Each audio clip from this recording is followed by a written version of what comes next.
How is this? I'm gonna save this and frame it.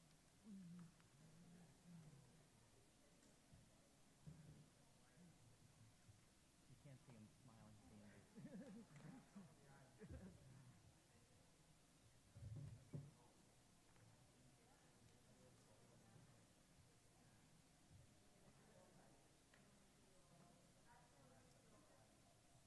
All rise.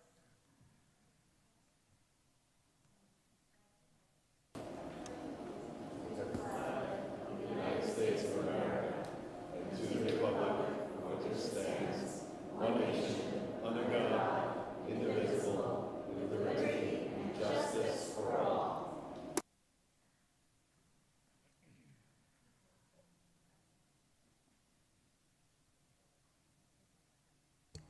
Ms. Fennick, if you could please do the roll call.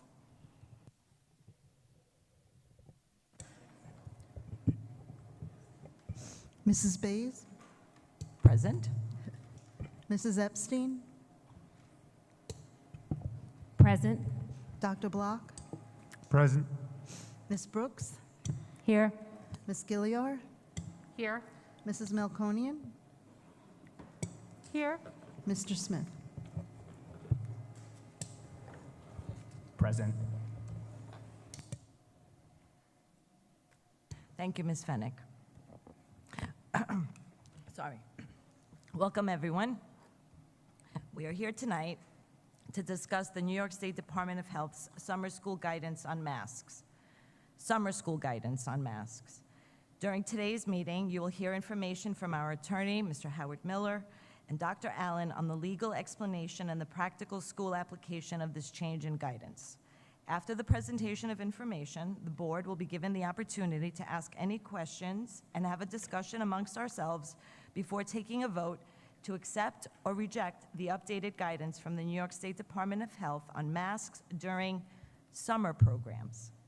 I want to point out that Dr. Hines, unfortunately, could not be here tonight due to a previously scheduled conflict.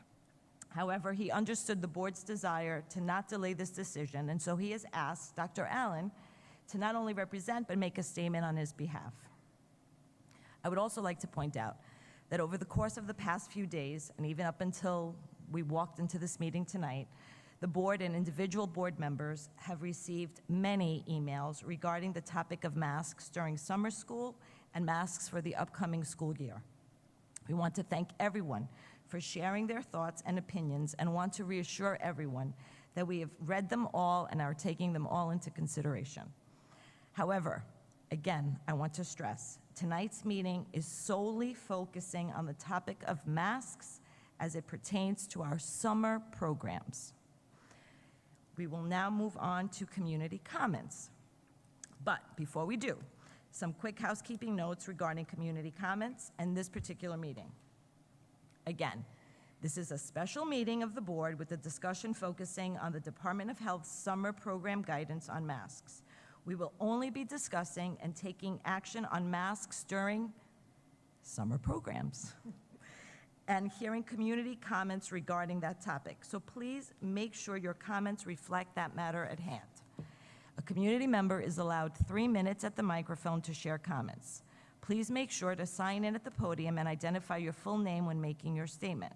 Any questions asked during the comment period will be answered at the next BOE meeting, which is on August 3rd during the portion of old business of our agenda. This is a new policy for anyone that wasn't here.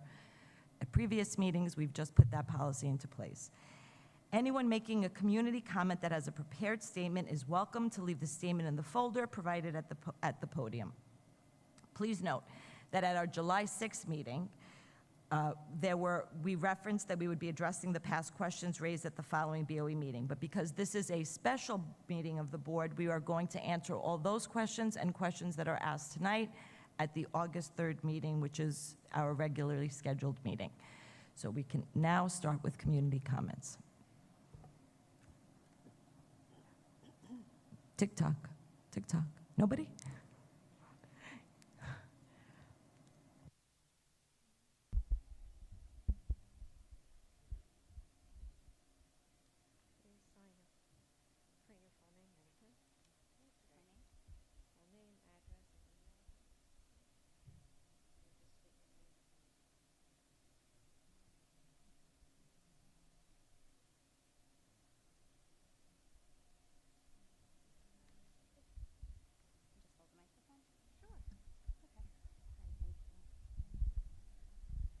Good evening. My name is Dana Rochester. I am the parent of 2 vaccinated 14-year-olds who will be at Schreiber in the fall and an unvaccinated 11-year-old who will be at Weber.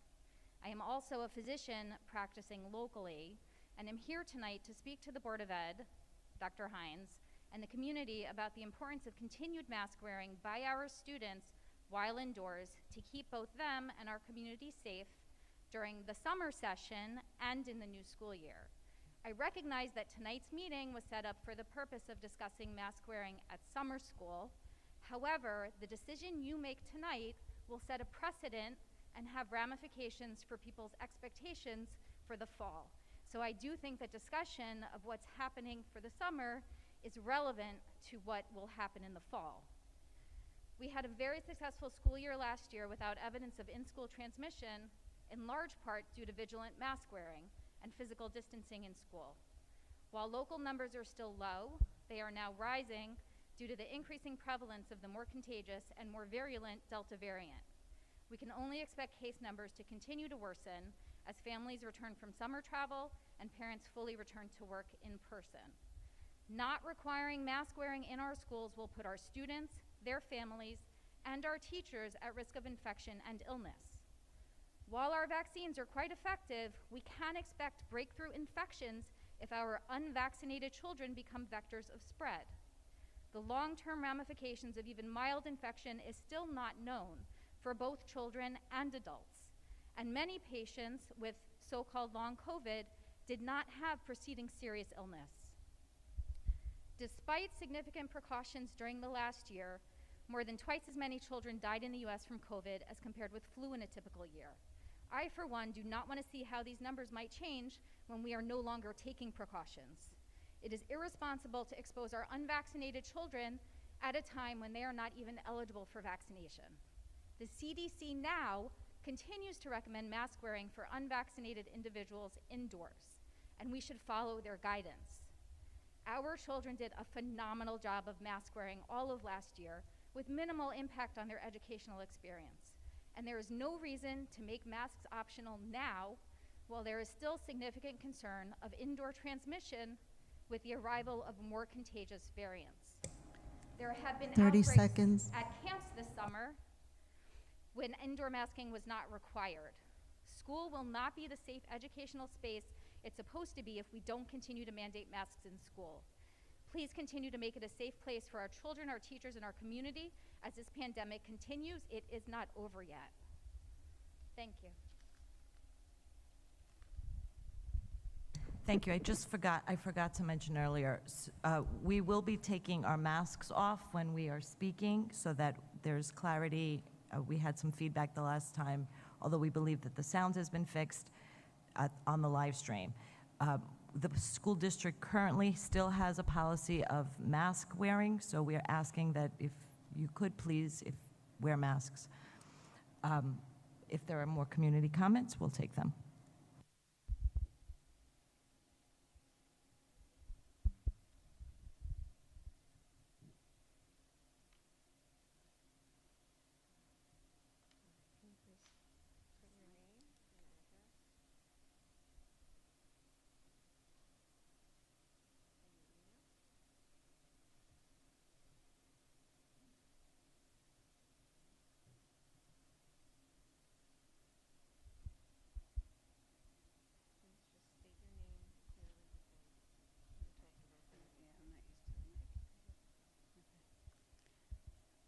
Hi, I'm Eve Rudis, and I just wanted to say that I support the so-called mask mandate.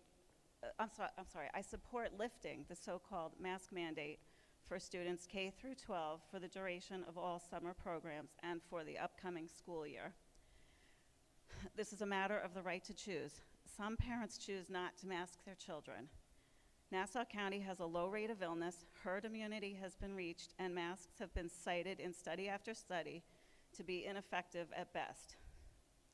On the contrary, they have been shown to cause health, psychological, and emotional problems. As per Children's Health Defense, the mandate for any individual to wear a mask against COVID-19 for employment or attendance at a university or other institution violates federal law. All COVID-19 masks, whether surgical, N95, or other respirators, are authorized, not approved or licensed by the federal government. They are emergency use authorization only. They merely may be effective. EUA products are by definition experimental and thus require the right to refuse. Liability for forced participation in a medical experiment, including possible injury, may be incalculable. Children's Health Defense urges U.S. employers, universities, and other institutions to respect and uphold the rights of individuals to refuse to wear EUA masks. I strongly suggest the school district let the children be children, let the teens be teens, get back to the basics of teaching real U.S. history, the U.S. Constitution, common sense, and how to think independently. Thank you for hearing what I had to say.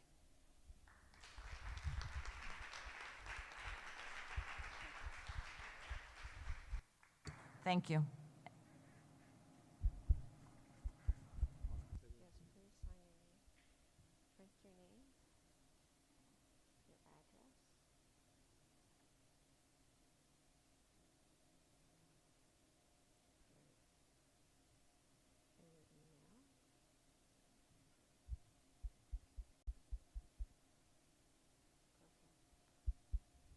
Please just state your name.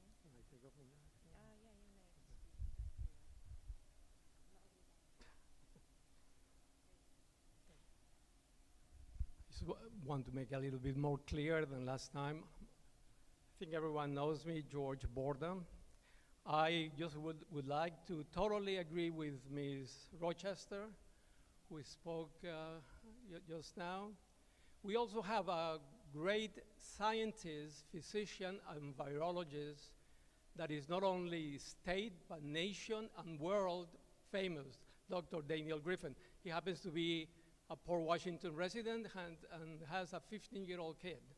Now, if you go and review the preprints as well as the published papers in virology today, Science, Nature, and you read what Dr. Rancaniello, Dr.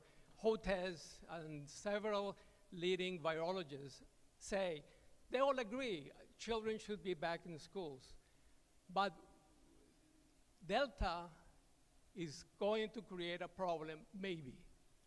If we do not mask and prevent the spread of this variant, we're going to have problems in the fall. Now, people might argue different science about this, but these are virologists who themselves are fully vaccinated and they still wear masks. As a matter of fact, Dr. Griffin of Port Washington fame has his kid wearing a mask every time they are outside or in large congregations. Now, Dr. Rancaniello from Columbia University was asked, why would you wear a mask outside or definitely inside? He says, because there are many unknowns that we don't really understand. They are beginning to see certain changes in the HLA factor of the virus that might be very troublesome. Now, there are two pressures on the virus. There is one coming from unvaccinated people, creating a reservoir of change and variation. And there is a pressure from vaccinated people. Why? Because vaccinated people are pushing the virus towards looking for an area or a way to go past the vaccine. And that is the problem. We don't know how this Delta variant will go. There are some signs that the coronavirus might eventually become one of the coronaviruses that we 30 seconds. deal with every day. Anyway, I just want to finish with by saying the decision that you make will impact the fall. And as you have seen in the news, a lot of children are getting hospitalized. I sent you some of the literature that is published recently, and you don't want to have that on your conscience. There are people who have diabetes. There are people who have all kinds of diseases, and every day they have to walk 3 minutes. and be careful. I hate wearing a mask. But I'll be more than glad to wear one for the benefit of the community. Thank you.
My name is Christopher. I'll be going to 10th grade next year. I was remote for most of my first year at Schreiber High School because I had to wear a mask in school, which, because of my asthma, made it very difficult for me to breathe and made it almost impossible for me to concentrate in class. When I told my parents how much the mask wearing had affected me, they became even more worried about my two little brothers in Guggenheim's special ed class, who weren't able to explain what they were going through as well as I could, because of their language delays and auditory processing disabilities. But they weren't able to learn remotely, so they had to go into school in person instead. I felt really bad watching them leave for school every day in their masks and made me worry for them. I just want to say that the mask requirement made it a really tough year for my brothers and me. I had to miss my entire first year of high school with my friends, something I won't ever get back, and my brothers, who need all the help they can get in overcoming their disabilities, and a much harder time because they were in masks all the time. I hope that Dr. Hines and the board will allow my parents to choose whether my brothers and I wear masks next year. Thank you for letting me speak.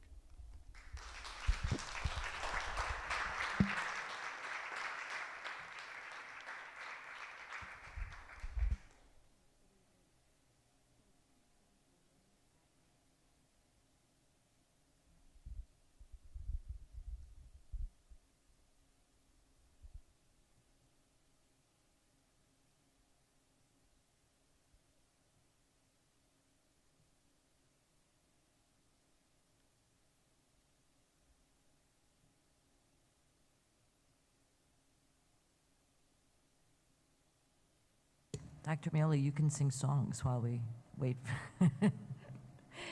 Going forward, we might try something new, board. Maybe ask people to pre-sign the sign-in sheet as they arrive, and then we won't, and then we'll just go by order, just so save some time. We're trying new things. Go ahead, I'm sorry. My name is Tim McEnany. I'm a parent of children with special needs. Today's meeting is supposed to address whether the special education children will be required to wear masks during the summer session.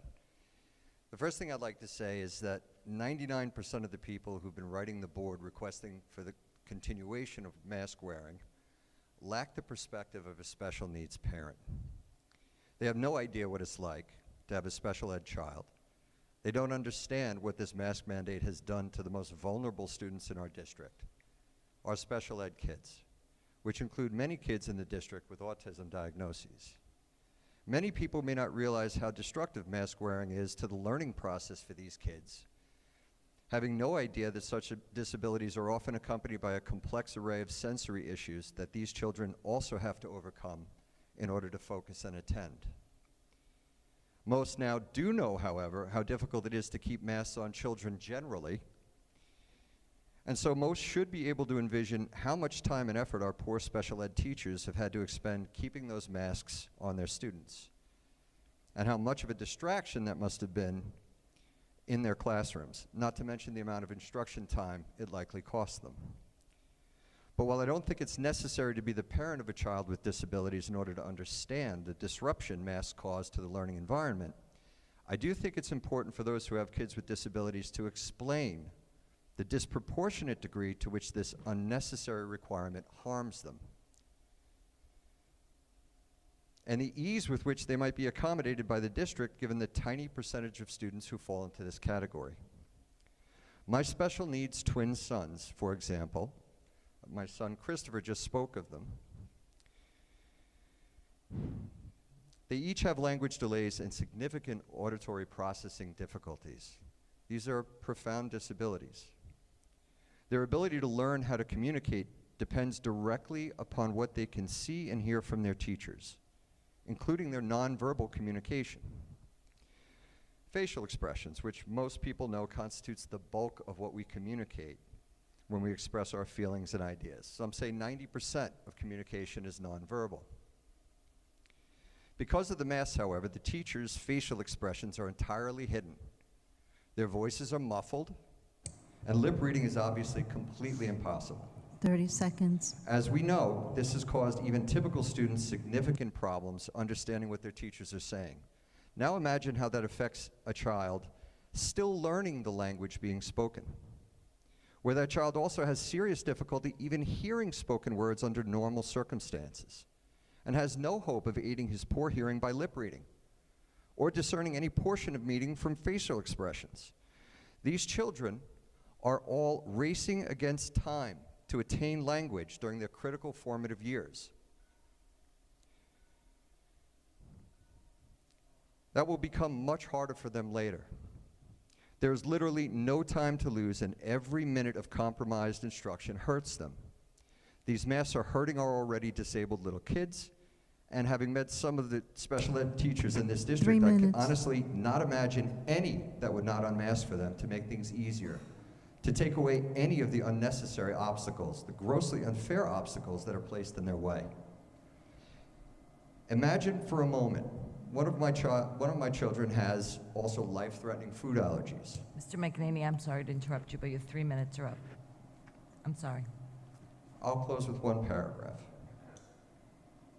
Imagine what it feels like as a parent to send your child to school knowing he won't be able to communicate that he's all of a sudden not feeling well, or that he's suddenly having difficulty breathing, and that his teacher will not be able to immediately see something is dangerously wrong because his face is covered by a mask. No exemptions are given out for kids with these issues. It's also needless and so easily fixed, at least for these few special needs and special ed kids who are the most vulnerable. I implore the board to allow parents to make these decisions about what to do with their children's health, how to address their health issues. Thank you. Thank you. Thank you.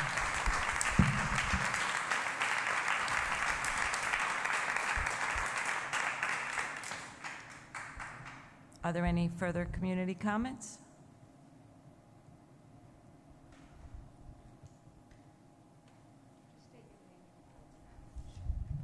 Regina Marino. Good evening. As noted in the agenda this evening, Dr. Hines is recommending that the board adopts the guidance of the New York State Department of Health for summer school and allow mask choice.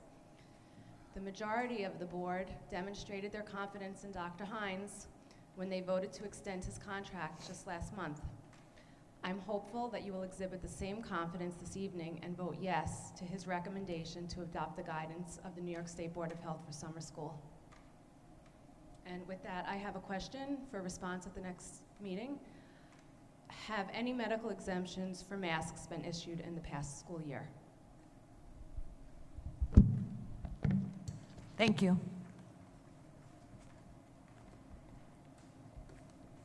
Any other comments? Come on up.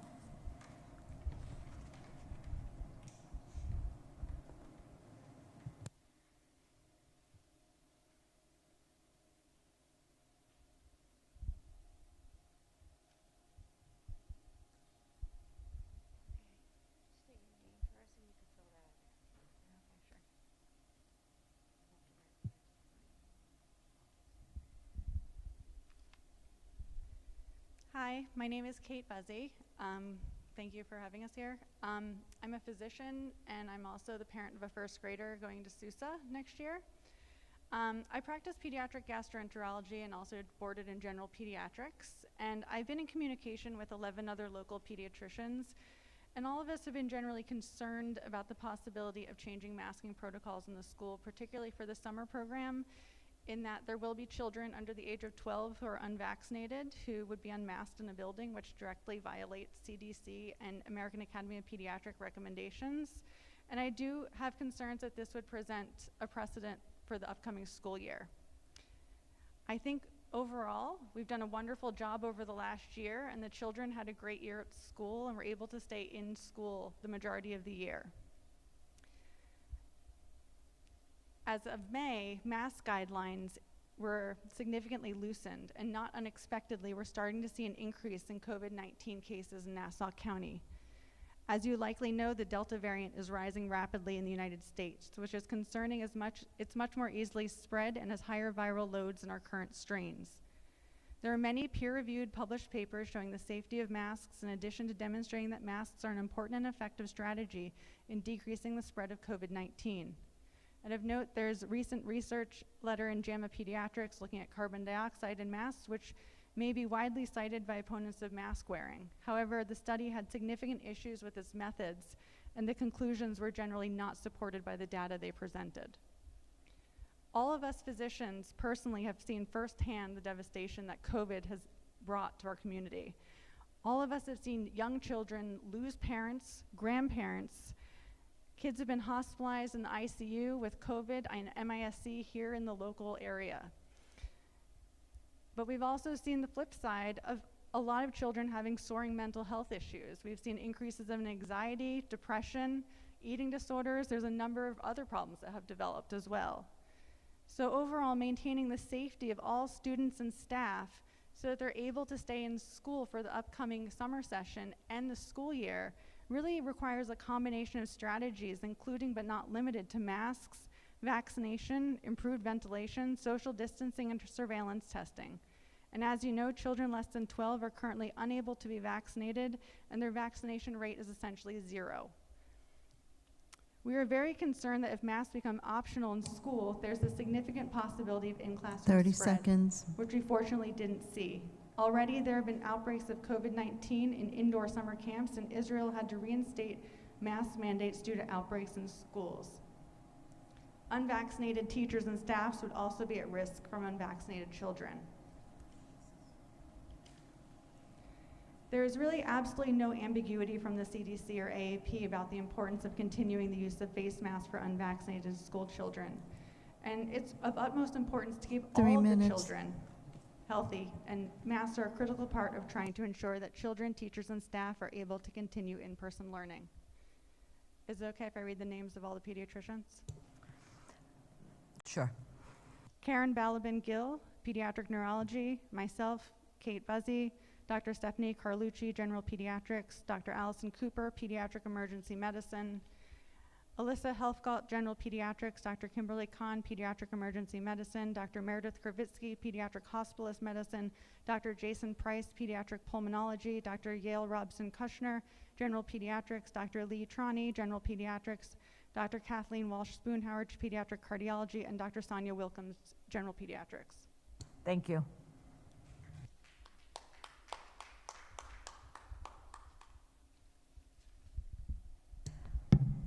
Are there any more community comments?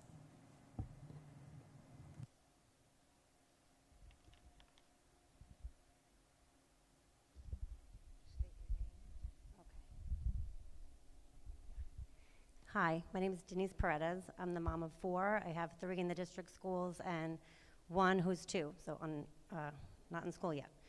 I'd like to first begin by thanking you for your dedication to our kids, our community, as always, and welcome to the new members. I'm here to express my support for Dr. Hines, Dr. Allen, and the board to follow the updated New York State guidance on mask wearing in summer school and move to encourage rather than mandate masks in our district this summer. I was thrilled to read that our Department of Health Director, Dr. Zucker, a medical doctor, wrote to inform you that you may follow the guidance for summer camps in summer school. That is what we as parents have been fighting for, aligned guidance for the age group and local control. These camp guidelines are crafted to keep our kids safe this summer. The option to follow these guidelines was prompted by our incredibly low community transmission rates. I understand the state is giving you the option to follow the DOH, the New York DOH guidance issued by the more local authority, or follow the CDC's generic nationwide guidelines. The CDC guidance seems inappropriate here because it does not consider actual conditions in Nassau generally, in our town in particular. I implore you to accept the New York summer camp guidance for our in-person summer school programs. Follow the New York guidance as Port Washington schools have done all along. These guidelines have kept our kids safe. It's reasonable that they will continue to keep our kids safe. Our governor has ended the state of emergency in New York and lifted capacity restrictions throughout the state. His emergency powers are no longer. Mask mandates are being lifted throughout the nation, and the merits of continuing with those that remain in place are being litigated. Both the legality of the mandates and the efficacy of the masks themselves will be decided by the courts. The low community transmission rates referenced by Dr. Zucker and the high vaccination rate in our county make it so that continued mandatory masking of the kids no longer makes sense. It's not nothing to ask a child to cover his or her mouth and nose for nearly the entire day at school. It is impacting their mental health. The mask is a constant reminder for kids to be worried that they may get someone sick or fall ill themselves, but we know now that kids are not the primary drivers of this illness. This is a good fact. Despite that information, some parents in town want to keep all the children in masks. Others would like to get rid of the masks altogether. We can sit here all night citing studies and presenting epidemiological bell curves of predicted disease, but this is not the forum for the battle of the experts. Our health commissioner in the state has studied the scientific 30 evidence. seconds. He's aware that the school mask mandates have been lifted in most of the country. He knows that the children in those states are healthy. They're living and learning as they did before the pandemic. They have returned to some normalcy. Dr. Zucker is offering you the chance to provide that normalcy to the summer school students in Port Washington. Choosing to follow the New York Department of Health guidance will return the choice to mask kids back to the parents. Dr. Hines, Dr. Allen, the board, please take this opportunity. Join the many Long Island districts who have adopted the local New York summer school guidance. Please allow our kids to have the summer school experience 3 that minutes. Dr. Zucker knows they can safely have. Thank you.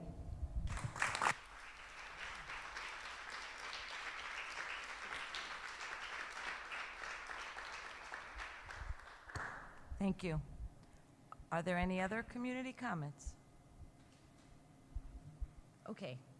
So I am going to make a motion for the adoption of the agenda of the Board of Education, Special Board of Education meeting, July 14th, 2021.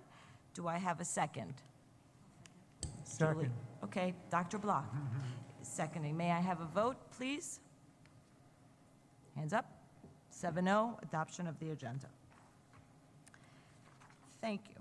Okay, so now we move on to our discussion item, which, you want to guess? I'm just kidding.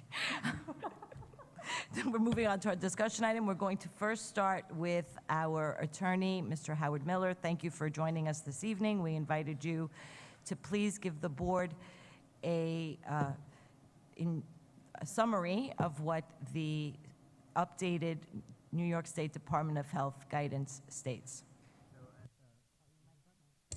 So as the last speaker alluded to, when we started the summer, we were under a mandate. Okay, when we started the summer, we were under a mandate that all students had to wear masks in summer school. And then last week on July 7th, an email came out from the Department of Health, and it changed things. And it said that although masks are strongly recommended and encouraged, there is no longer a requirement that students wear masks except on school buses. Unvaccinated staff, however, do need to wear masks under this updated guidance. The state has now left it up to local school boards and superintendents to decide what to do and what's best for their community. Interestingly, it said that it did not have to be done after a public meeting, but this board decided to have the discussion in public, to its credit, in my opinion. So that's where we are. It is, again, it's been mentioned several times, just for the summer. We anticipate that the state will give new guidance for the fall. We don't know what that guidance is going to look like. And as some of the speakers referenced, it will probably turn on what are the local transmission rates, what is happening with the Delta variant, Those factors we don't know. So all you have to do tonight is decide what you want to do for the rest of the summer, and that is up to your discretion. So Howard, the guidance says that the masking is strongly recommended for the summer, but not mandated. Not mandated. That vaccinated staff also are strongly recommended to wear masks, but not mandated. Not mandated.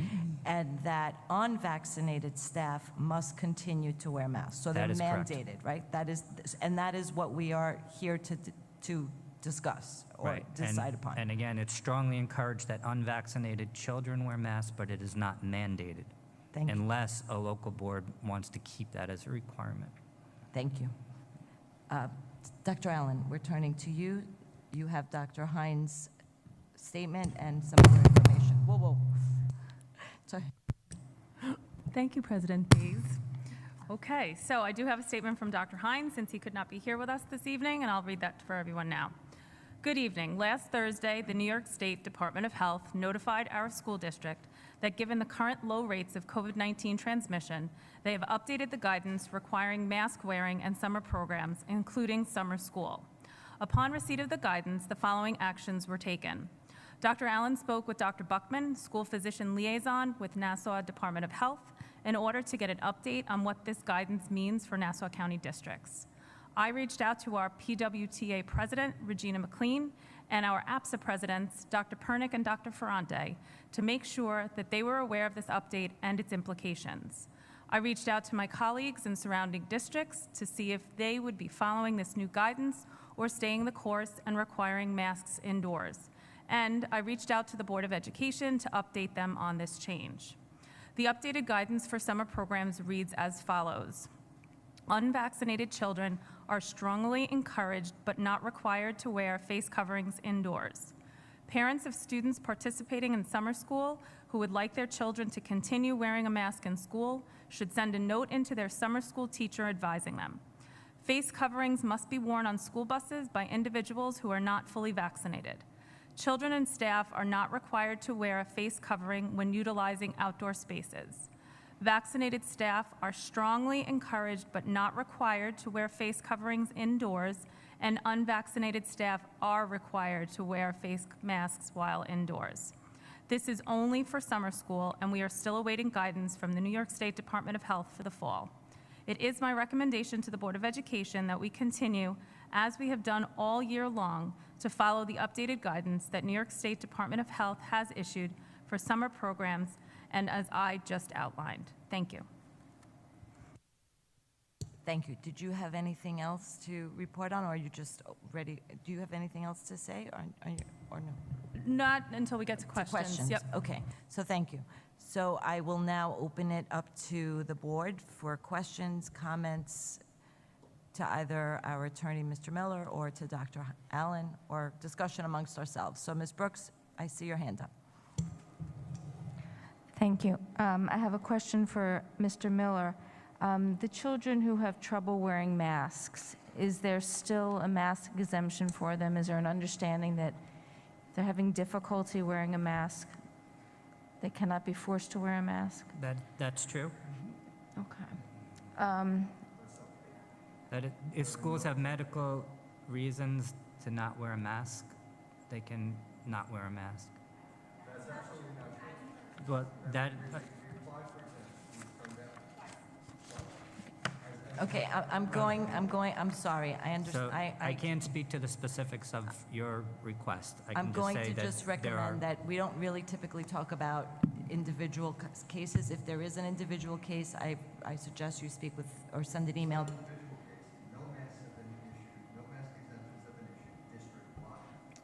Okay, thank you for that. But we're going to try to keep this conversation amongst the board. Thank you. Okay, and now turning Deb, to... take off your mask so we can understand you. Now turning to Dr. Allen. Thank you very much for providing us with a breakdown of the number of the different classes that are offered over the summer, the number of children in the sections, how many sections there will be, et cetera. On your first page to us, it's outlined as the Boces Regional Summer School at Schreiber. So I don't know what that means. Can you help me understand?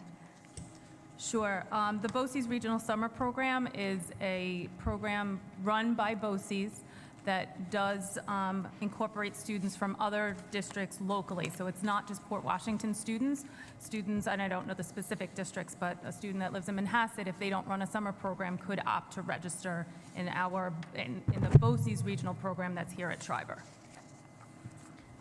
Okay, and in some of those classes, there are 4 kids or 1 child or 5, but in others, there are 2 sections of 37, so I guess about 18 students per section, or? About that, yes. So what is, obviously in the classrooms where there are 4 or 1 or 5 children, they're pretty, are they social, are the teachers really spacing them out? Yes. Or are they trying to clump them together to, and in the classrooms where there is a larger number of students, what is the social distancing between those students? If you could take the largest number. Sure. So when I had spoken with the supervisor from the program, they did not change the configurations of the classrooms at Schreiber, so they are distanced at a minimum of 3 feet.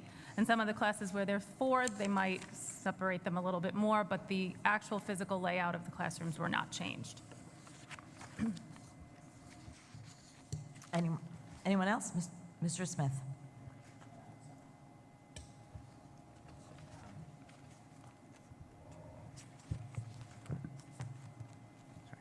So my first question is, do we have any specific feedback from summer school parents as to how they feel about this? I haven't received any feedback, no.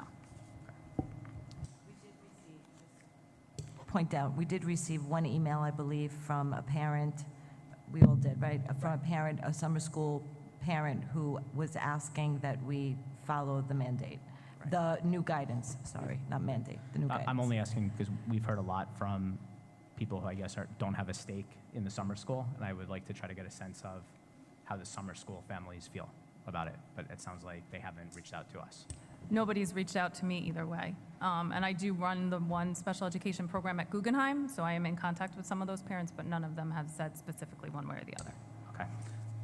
My next question is, there's a gentleman, excuse me, gentleman spoke earlier about masking impact on special needs populations, and I wanted to understand if you as a professional would agree that masks have more of an impact on these populations.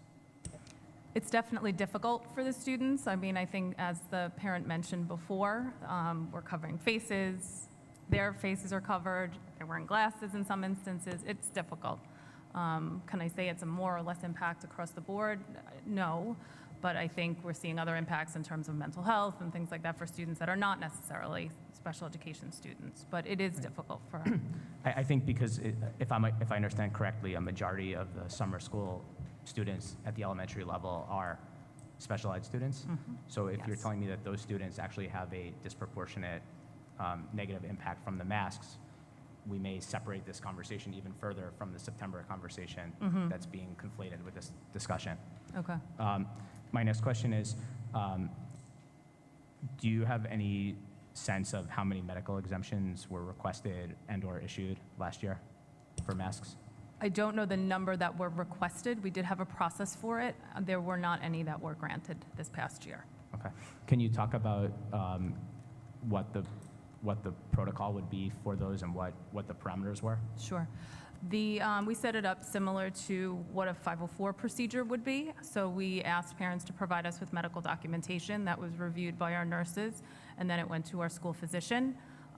Based on their input, they would advise whether or not they felt that it was required, and then we would let the parents know.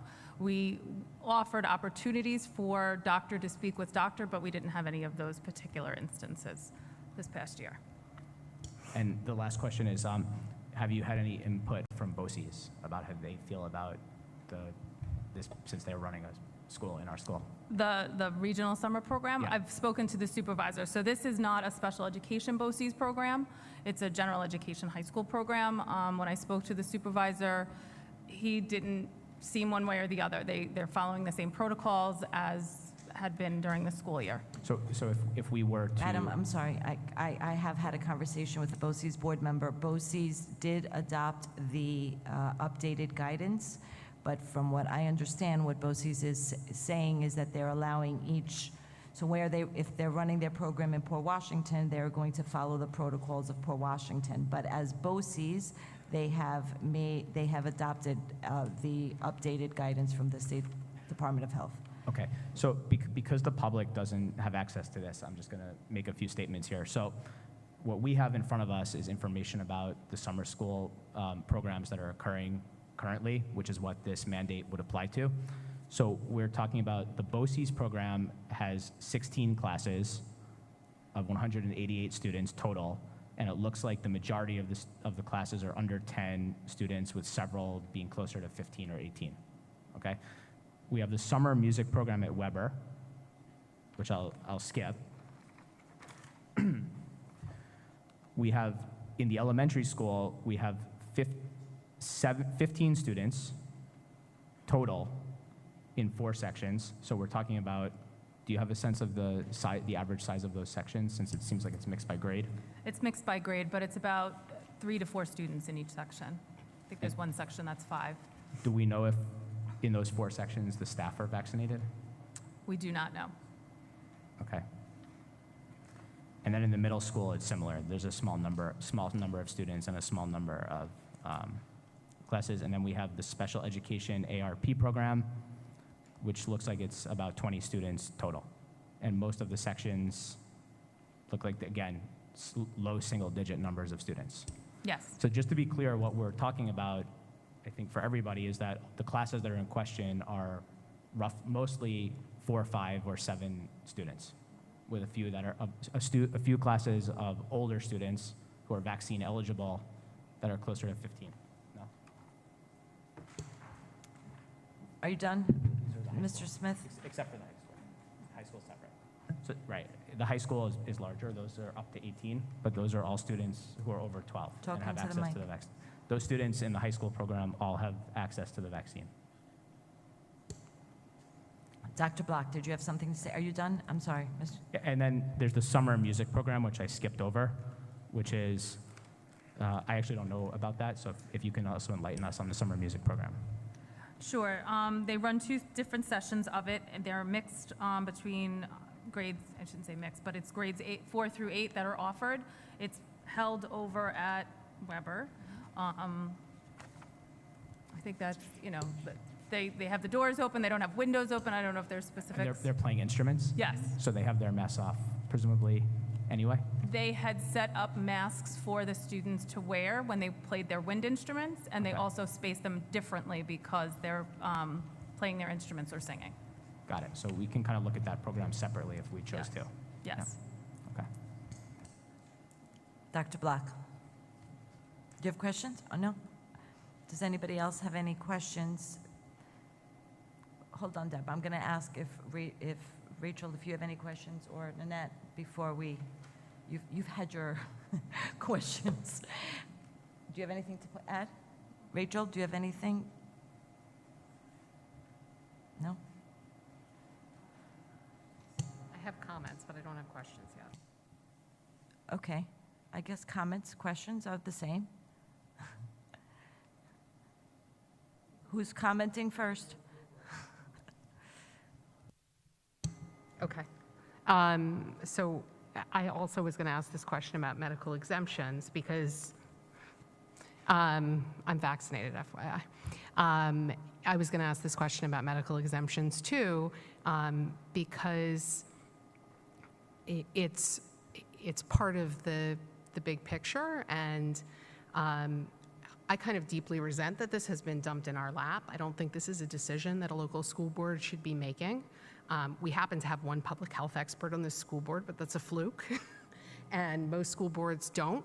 I'm not a doctor. I'm not an epidemiologist. I'm an intelligent person who can read news and can read scientific literature, but that's not the same as having expertise in an area.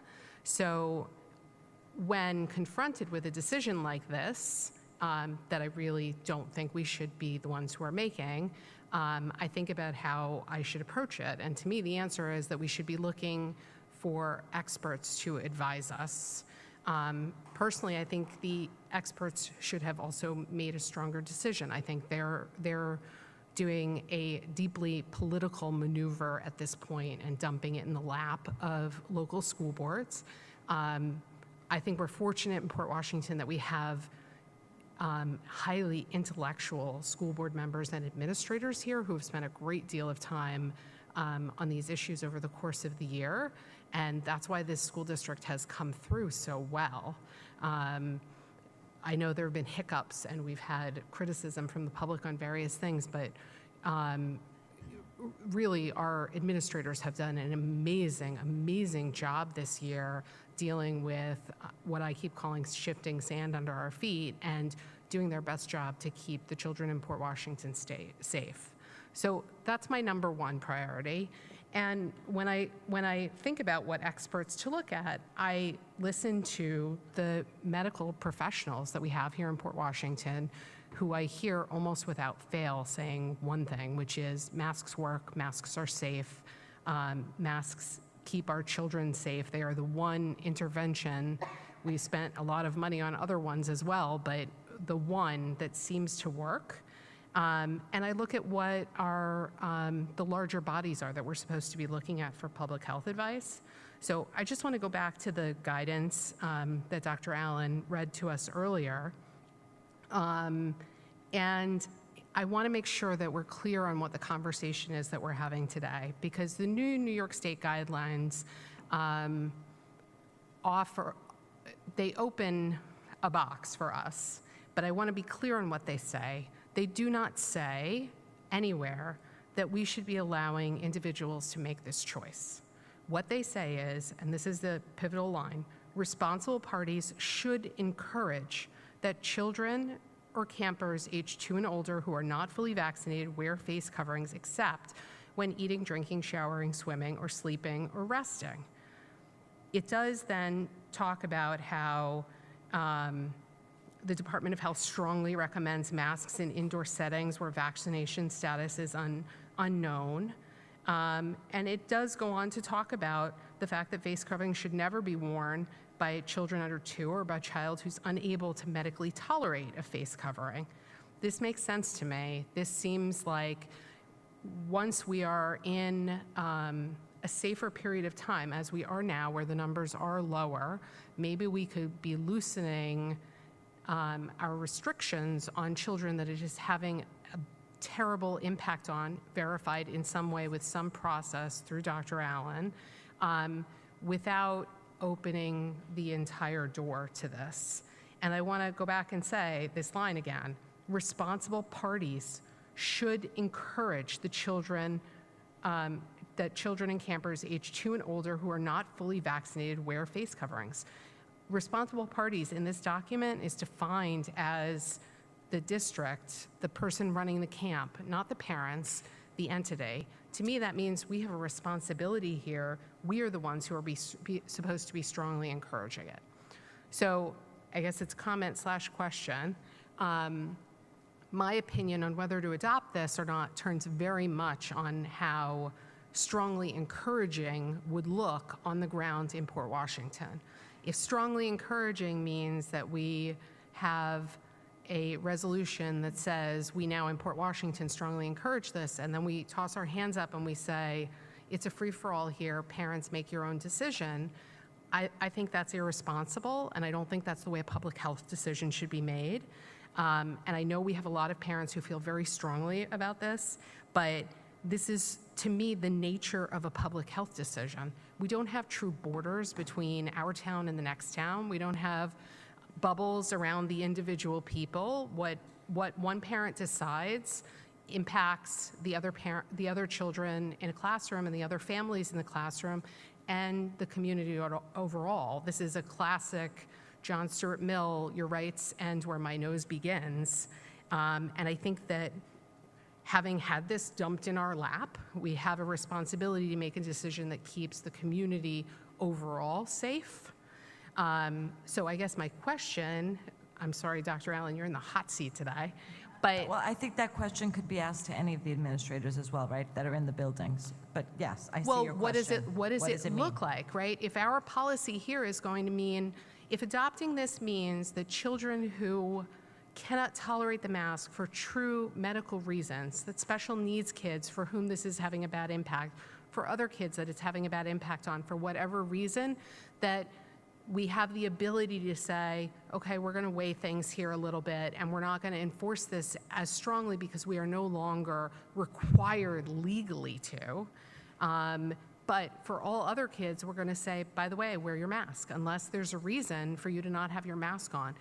Maybe that reason is that you're completely overheated, you know, but unless there's a good reason. So is your question, what does strongly encouraged look like on the ground? What does it look like? What would it look like in Port Washington if we adopt this? Does this mean that kids will arrive in masks or not in masks, and teachers or counselors or whoever will say nothing about it?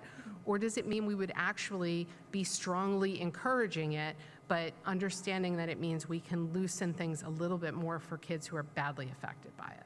Who would like to answer that? I'll start, and then I think maybe Howard has to jump in a little bit. When I did speak with Dr. Hines today about this issue, he said we would certainly be sending a letter home to the parents explaining what the guidance is, underlining and emphasizing strongly, encouraging. And then after that, I think it goes to our requirement of how do we or can we enforce that.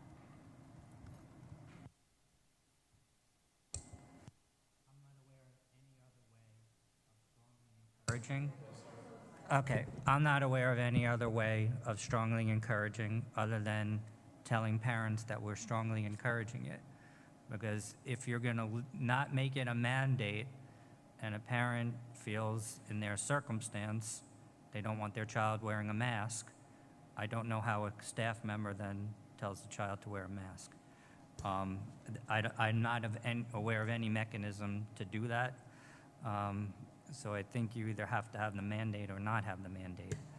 Do we still have, we have all the signs up still in the buildings, correct, about masks or, you know, wear your mask? So wouldn't signage also be a way of strongly encouraging? But you're encouraging who? I think you're talking about encouraging the parents. To encourage a child when their parent is saying, don't wear the mask. I'm not understanding that. That's...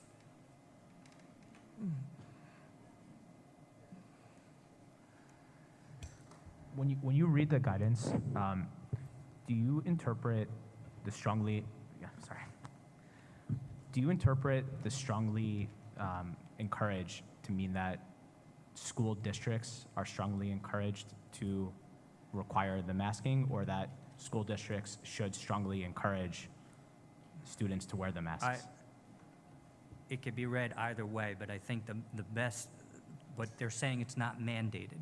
So they're saying the requirement is that children should be strongly encouraged to wear masks. Then if the school is saying we're not going to mandate it, then it becomes on the parents to decide whether they're going to send a child to school with their mask. I think the school can certainly send out as strong communications to parents saying, here's what we've been told. The CDC strongly encourages it. The Department of Health strongly encourages that your child wear a mask. The local pediatricians, as we've all heard, want children to wear masks. I think you can send that message home. Other than that, though, I'm not sure how it would work, practically speaking, on the ground once the parent says to their own child, the school has made it optional. I'm making a decision as your parent. You don't have to wear your mask. I don't know then how a teacher would come and say to a child, put on your mask, or I strongly encourage you to put on your mask, because then it puts the child in the middle of a fight between their parent and the school. I'm sure none of us want that. And so then the question becomes, as Rachel was saying, well, what does it mean? Is it just throwing up our hands? I don't think it means throwing up your hands. I think it means communicating like you have been, and attaching, even if you want to, and strongly more worded. You could even say, we had a public board meeting. Pediatricians came. They expressed their genuine concern. We want you to know that that was expressed. You could even say, we encourage you to talk to your pediatricians. But if you're going to go that way, more than that, I don't know what you could do in terms of being on the ground, as with respect to children, because the children will follow what their parent, if you're going to leave it as taking away a mandate, they'll follow what their parents then say. Thank you. Are there any other further comments? Dr. Bach? Yeah. So I'm new to the board, and this is what I think is a very important vote, and so I'm going to take the vote, but I want to tell you what, the vote that I'm going to take and why I'm going to do it. You're talking to us, though, remember? Oh, This is yes, a meeting of the board. I'm talking, sorry. Yes. Go ahead, you have a question? No, I'm not calling for a vote. No, I'm but not calling for a vote, but he's I'm making his giving you the statement. direction of where I'm going and why. So I'm a public health professor, and I've been working in this field for 20 years, writing health regulations, federal and state level. I've always supported a middle-of-the-road approach when it comes to both myself and my family. My wife also, who's a physician in Northwell, agrees. And we were some of the first to go outdoors unmasked at baseball games and have our kids unmasked. And now almost everybody does it. However, no child under 12, almost 60% of the kids in our district are even eligible to be vaccinated. If you look at California and Virginia, they require masks. Texas and South Carolina, however, have banned districts from requiring masks. So we should not be overconfident in whatever our decision is because there are so many different opinions on it. New York has made masks a district-level decision. We're the district. And so I believe that it is our decision, and I think we are all going to I intend to do my best to make a decision that is the best for the students, the staff, and the community. Schools in Nassau County had a great year, and I think of course, the teachers and the administrators did an amazing job of keeping us in school. Mass also did a great job of keeping us in school. Our children were in school and Mass for 10 months. That is a big deal. There's also a diverse community, and so even though most of us, many people here are without masks, and I'm talking without one right now, lots of people I see walking on the street, not around anybody else or driving in their cars, they are wearing masks. There's a lot of different opinions on this. And school is a place where students are required to go, and they should be able to feel safe. That said, I think it's important to be nimble here. And community spread is low right now. I don't expect it to be low forever because this is a respiratory infection and this is seasonal, so there is going to be a winter increase. However, it's low right now, and this is a question for summer. And therefore, I think it is important that while spread is low and the risk is low, that we give kids the opportunity to be without masks in the school. And so that's the way that I'm going to vote. Thank you. Okay, so can I make a suggestion? So can I just make a suggestion? If there's no more questions and if there's no more discussion item type things, then we can then just move to the action items and read the resolution and take a vote. But you have a question, Deborah. Go ahead. Dr. Allen, back at you. We have no way of knowing which adults in this room are vaccinated, right? So there may be people who are not vaccinated who are not wearing masks. Do we know the vaccination status of the summer school students? Have parents been, so for example, when during the school year, when my daughter was in high school, Dr. Pernick said, and by the way, if you're vaccinated, let the school nurse know in case there's a quarantine, your child's going to be quarantined. And many parents responded favorably and let the school nurse know.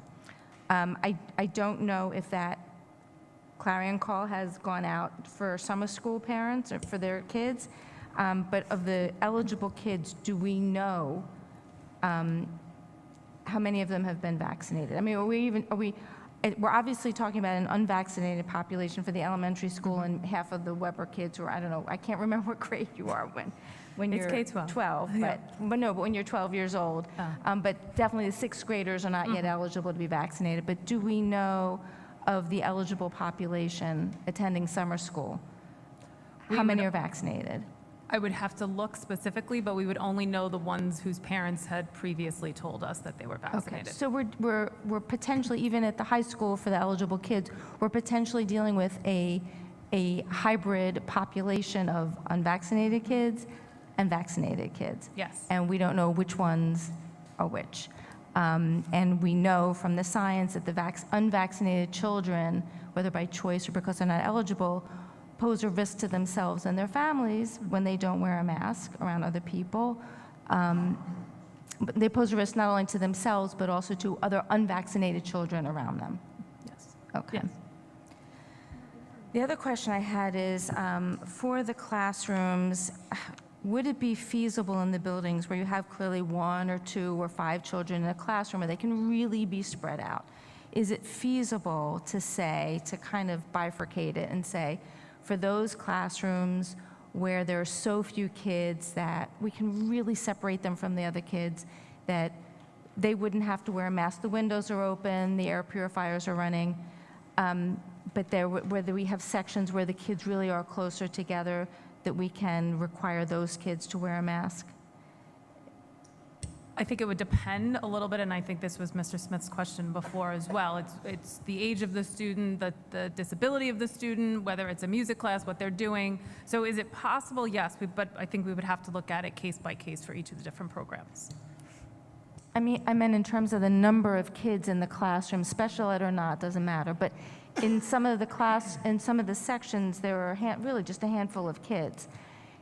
Do you think administration would be open to spreading those kids out so that we could say, while transmission rates are low, they're spread to the 4 corners of the classroom, even when they sneeze, the kids around them are okay if they don't wear a mask? Do you think the administration would be open to a compromise, I guess is what I'm saying?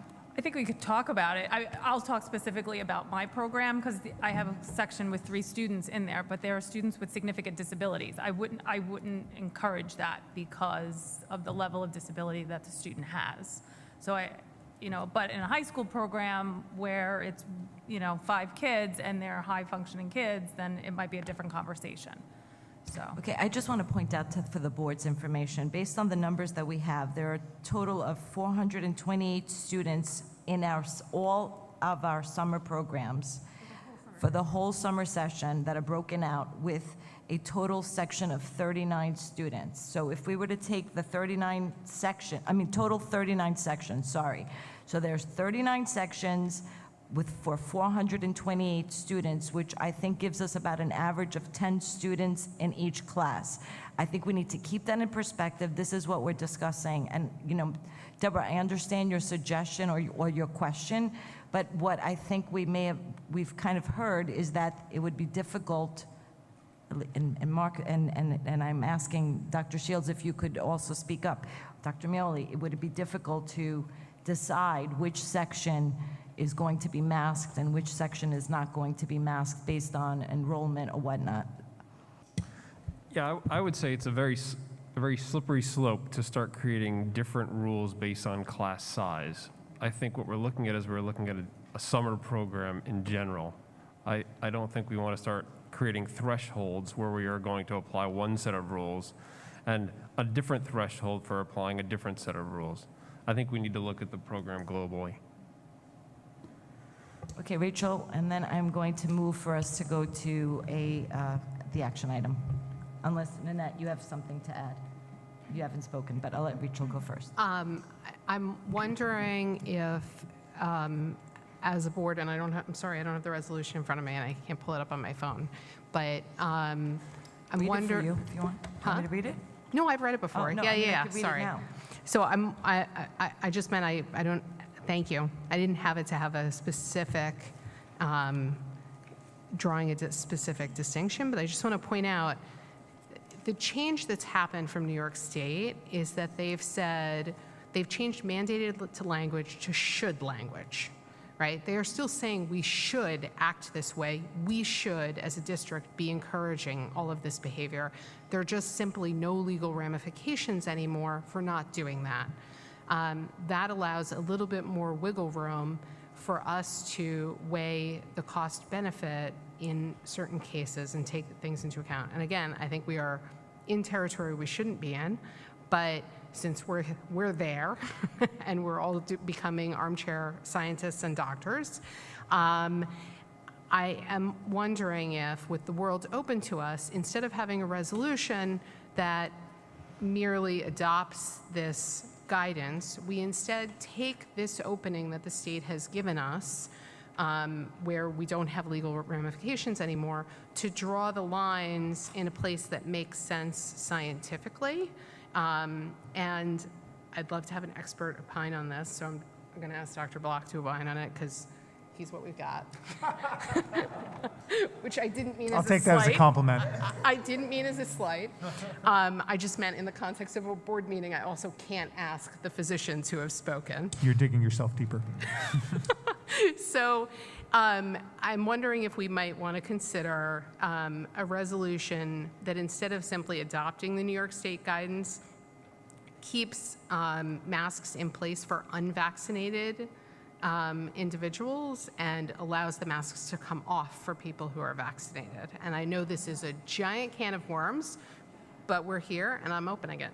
Okay, so if I'm understanding you, Rachel, you're asking for us to change the resolution, or asking for a I'm discussion asking, on it? yeah, So if I'm anybody going has to a get a comment sense on of the it. board Yes, on your. that's what I was asking. Thank you. I'm going to get a sense of the board on your recommendation. Julie, you wanted to say something or no?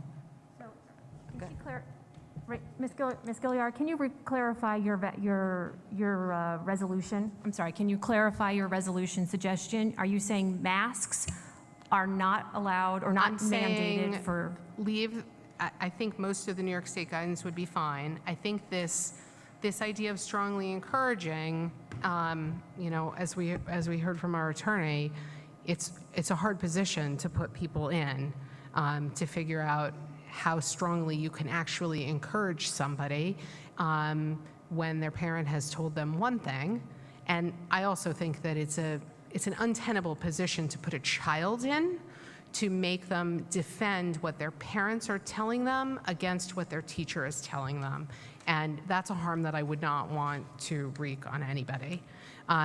So my question to the board is there any thinking on whether or not we instead could say we will adopt a lot of this guidance, except insofar as for unvaccinated children, we are keeping masks as mandatory? Because currently it's mandatory for even vaccinated. So that's your question. Anybody want to, I can give you mine, but I'll wait for everybody else. Go ahead. So listen, we're talking about summer school right now. It does not set a precedent for the fall. We are talking about a time when rates of transmission are at their lowest. I do understand they are starting to tick up, but they are starting to tick up from an almost zero rate. The summer school time period is a short period of time. It goes till, Dr. Allen, what is the final day of this? August 5th, right? Or August 12th. We're talking about one more month. So Yeah, it goes all the way through the end of August. Okay, sorry, through August 26th. You're not a good VP, I'm sorry. So it goes through August 26th. So we're talking about a little bit over a month of time period. And I think at this time, taking all of those things into consideration, that spending this much time to go against what the Department of Health has said and rewrite the guidance that they have provided, of which we've been begging to have the guidance so that we can follow it, because we have been the district to follow guidance, even when it was not so popular to follow guidance. So we really need to continue with that continuity so that we have a leg to stand on and a framework and a foundation for moving forward. So I really think spending any more time discussing how we can rewrite the New York State guidance after professionals and experts have thought about it is really not the job of the Board of Education, and that we really should take the time to make a decision with the facts and figures that are presented before us. Can I just respond to that briefly? So I just want to clarify, I'm not suggesting going against the New York State guidance. What I'm saying is the New York State guidance is a mess. When things are black and white, when things are mandated, it's easy. When you introduce should language, suddenly the way something is implemented varies tremendously from district to district. I'm not suggesting going against the guidance. The guidance itself says responsible parties should encourage children to wear masks. One of the ways we could do that is by keeping the mandate in place. The guidance itself offers the opportunity for the district to keep the mandate in place for everybody, but I think it's common sense for us to say for vaccinated adults, they really don't need to be masked, or vaccinated children age 12 and up, if the science supports that they don't need to be masked, then we shouldn't be going against science. So my primary concern is following the science. The guidance has been a mess all along, and we've done our best. But I think what I'm suggesting would be in line with this guidance. But I do thank you for saying this doesn't set a precedent, and we're only talking about the summer, because I think the fall is going to be a very different beast, no matter what we decide today. So in keeping with your question, I'm going to continue getting a sense of the board, and my opinion is that, so that I can end my opinion, then we can go around the room. My opinion is that we maintain the resolution the way it is written, and that we adopt or not adopt the resolution the way it has been written, which is per the New York State Department of Health. I do not think that we should be making exceptions at this point and rewriting something. And I, for one, am going to speak on behalf of our efforts on the, from the Legislative Task Force, and I understand we're saying that we don't like that we've been given local control, but that is exactly what we have been advocating for this entire school year. Every single meeting that the Legislative Task Force has had has been asking all our local representatives, our congressmen, to give us local control. I know we don't like the fact that now the burden is on us. I understand that, but for me, we have been given guidance by the Department of Health. This isn't guidance, in my opinion, from a random person.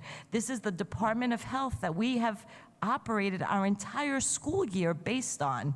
This is who we reported to. This is who we took guidance when it came to quarantining children, not quarantining children. So for me, there's this kind of, I don't think, as Julie said, I don't think we should be going into muddying the waters. We're either adopting this guidance or we're not.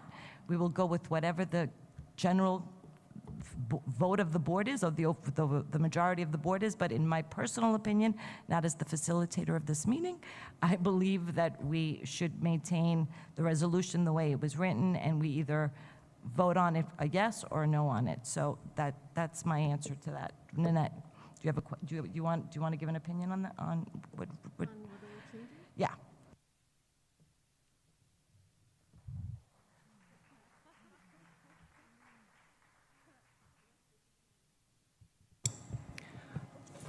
I understand the appeal of wanting local control, but asking for local control of a board of 7 people who are not medical scientists doesn't make sense to me.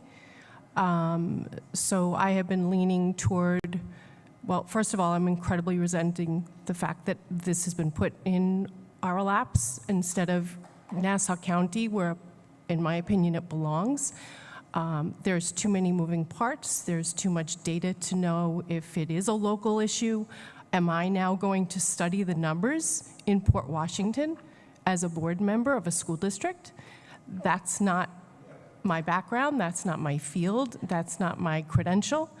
I very much resent having to make decisions about people's health. That is not my field. So. Just answer Rachel's question. Do you want to change it, what Rachel suggested? I am willing to entertain changing it because at this point I am an abstention for a vote at all. I don't believe this is my role.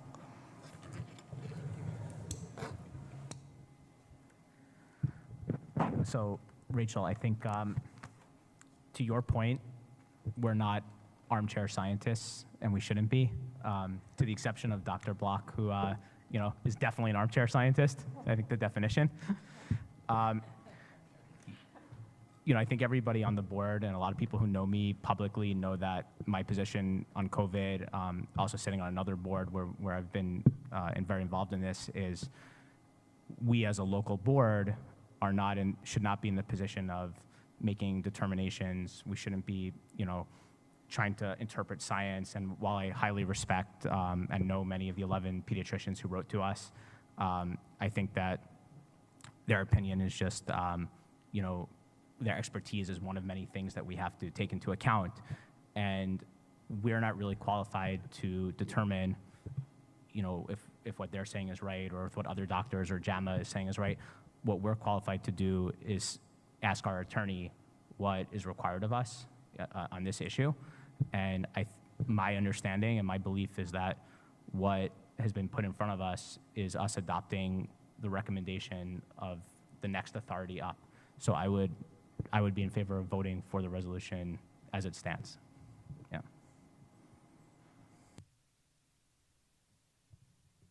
Should we take a vote on whether?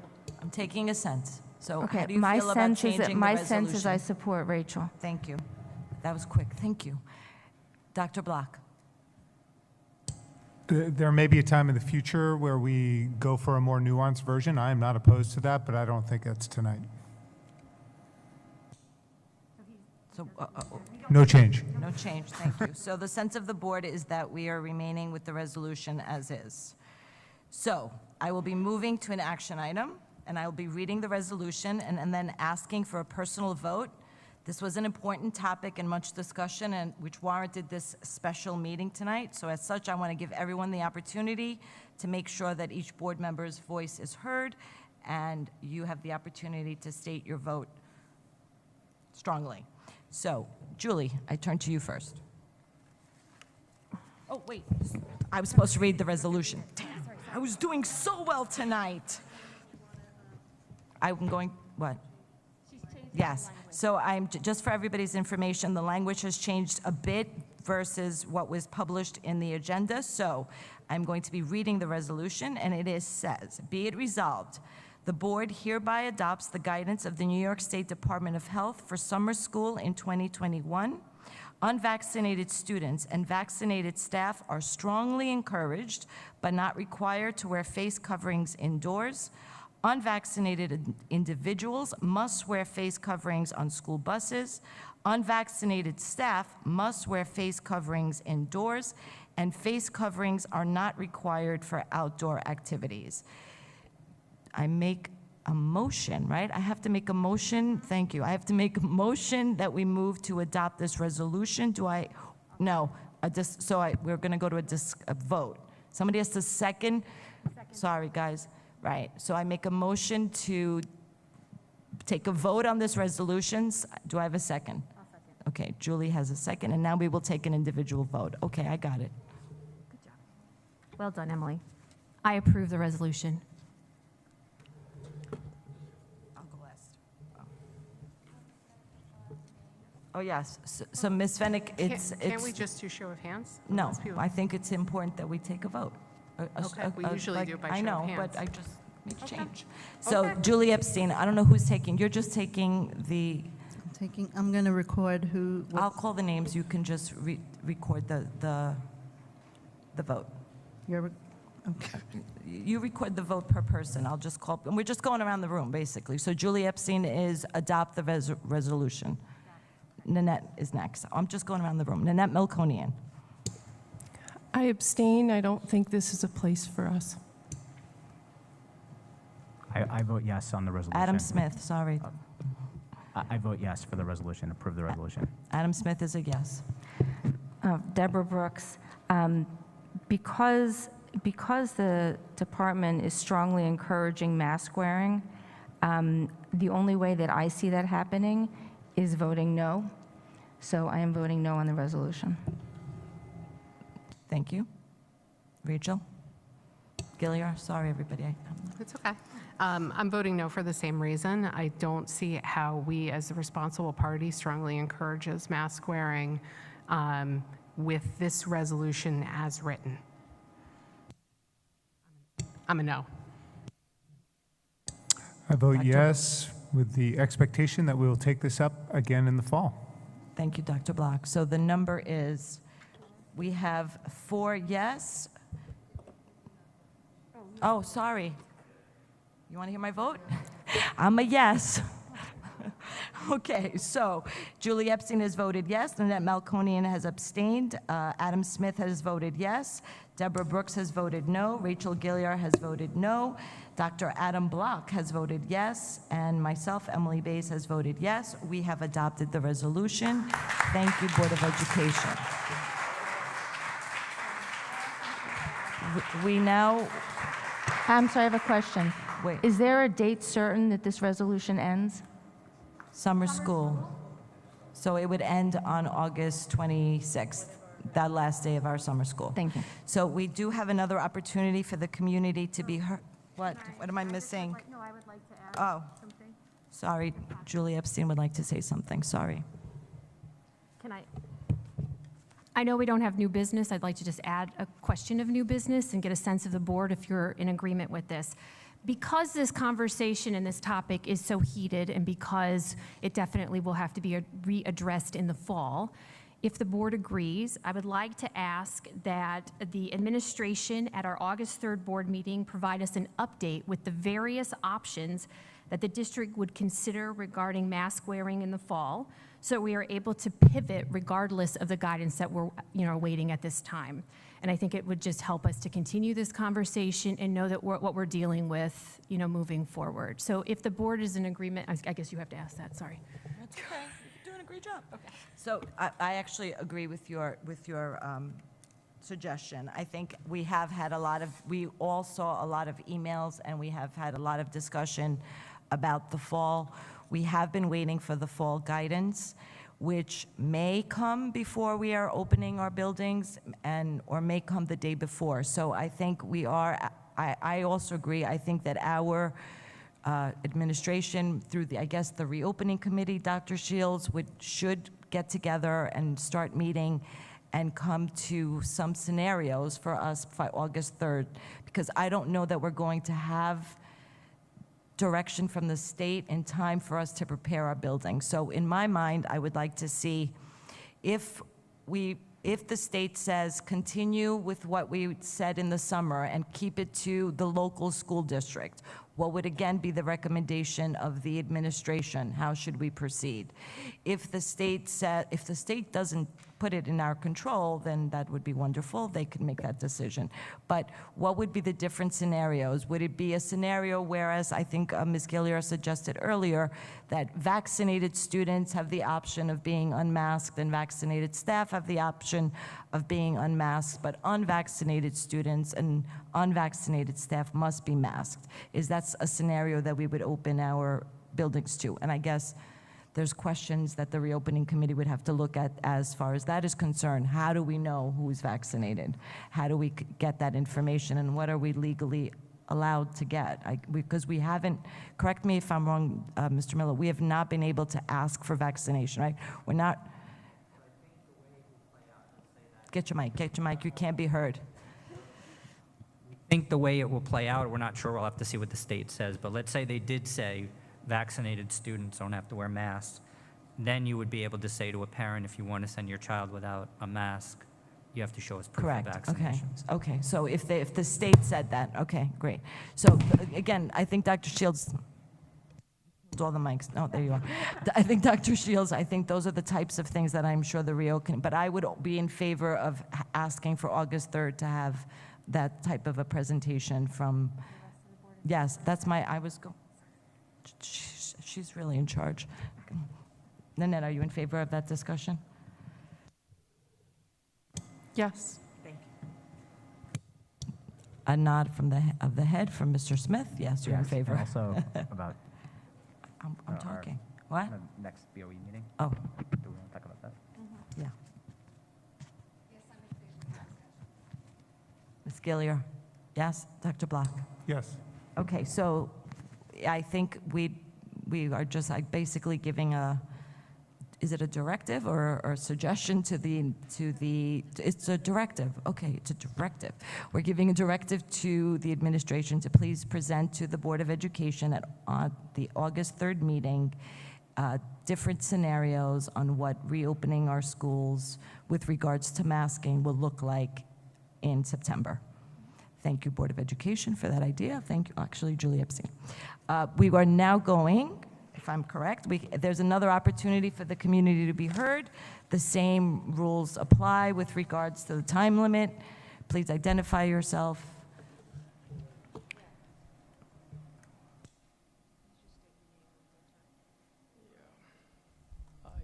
Hello. George Borden.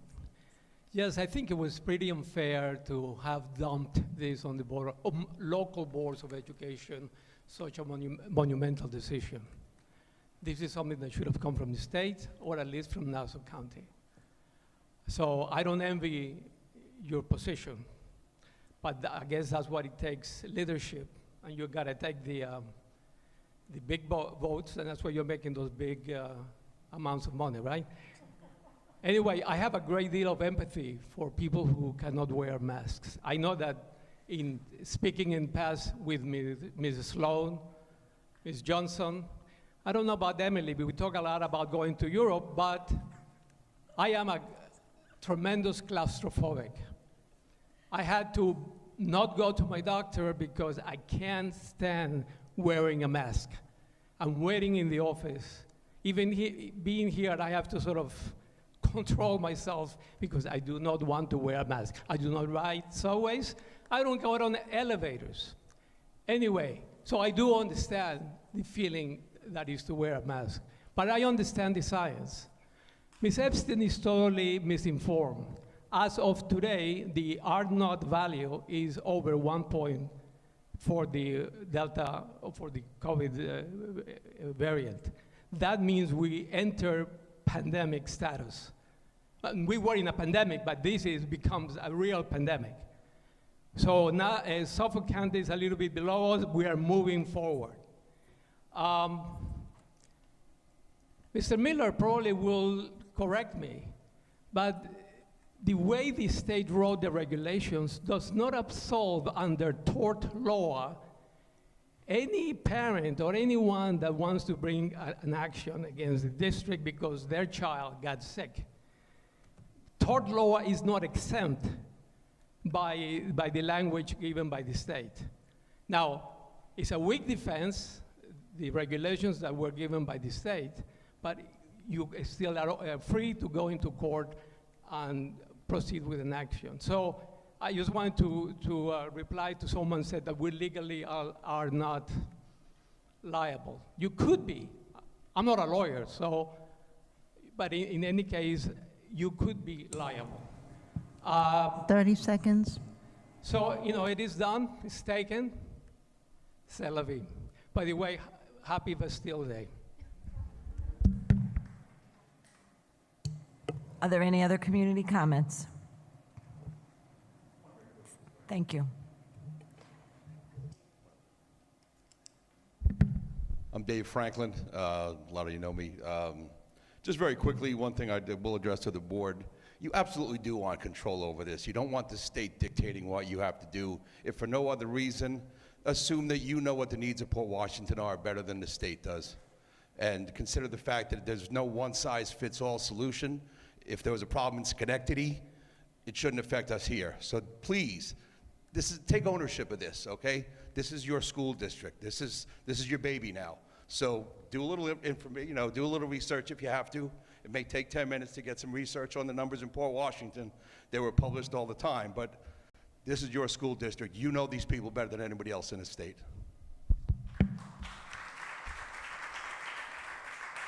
Thank you. Further comments?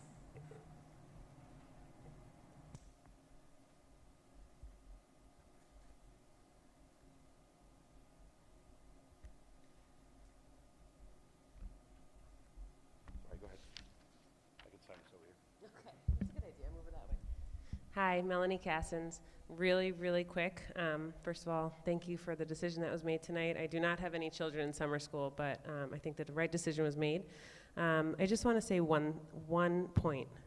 Tonight, every single person who spoke, and it was even said, please take off your mask so we can better understand you. My extremely sweet, shy 6- and 8-year-old cannot and would never say that to their teachers. That's all.